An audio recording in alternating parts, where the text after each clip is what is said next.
চৈত্র মাস শেষ হতে না হতে প্রকৃতিতে আগাম গরমের ছাপটা, কিন্তু সেই উত্তাপের চেয়েও বড় হয়ে দেখা দিয়েছে অন্ধকারের আতঙ্ক। ক্যালেন্ডারের পাতা বলছে এপ্রিলের শুরু, অথচ দেশের গ্রামগঞ্জগুলোতে এরই মধ্যে শুরু হয়েছে ঘন্টার পর ঘন্টা লোডশেডিং। বিশেষ করে ঢাকার বাইরে চিত্রটা আরও করুন। খাতা কলমে দেশের বিদ্যুৎ উৎপাদন সক্ষমতা ২৯,০০০ মেগাওয়াট, অথচ গ্রীষ্মের সর্বোচ্চ চাহিদার ১৮,৫০০ মেগাওয়াট মেটাতেই হিমশিম খাচ্ছে কর্তৃপক্ষ। গতকাল ছুটির দিনেও ৭০০ মেগাওয়াট লোডশেডিং করতে হয়েছে। প্রশ্ন উঠতে পারে, সক্ষমতা দ্বিগুণ থাকার পরও কেন এই অন্ধকার? উত্তরটা লুকিয়ে আছে জ্বালানি সংকটে।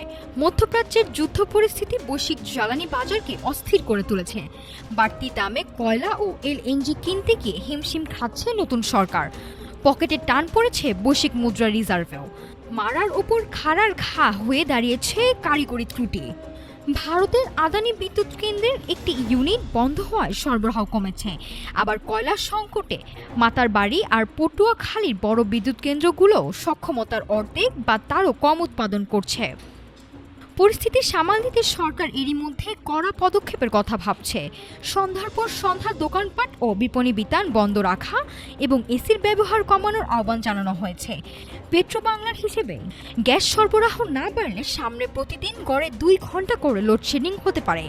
সংকটের এই গোলক ধাঁধায় সাধারণ মানুষের এখন একমাত্র ভরসা প্রকৃতির দয়া। এক পশলা বৃষ্টি যদি চাহিদা কিছুটা কমায়, তবেই হয়তো মিলবে সাময়িক স্বস্তি। নতুবা সামনের তপ্ত দিনগুলোতে অন্ধকারের ভোগান্তি আরও দীর্ঘ হওয়ার অশনির সংকেত স্পষ্ট। নাফিসা সামিয়া, ঢাকা টুডে।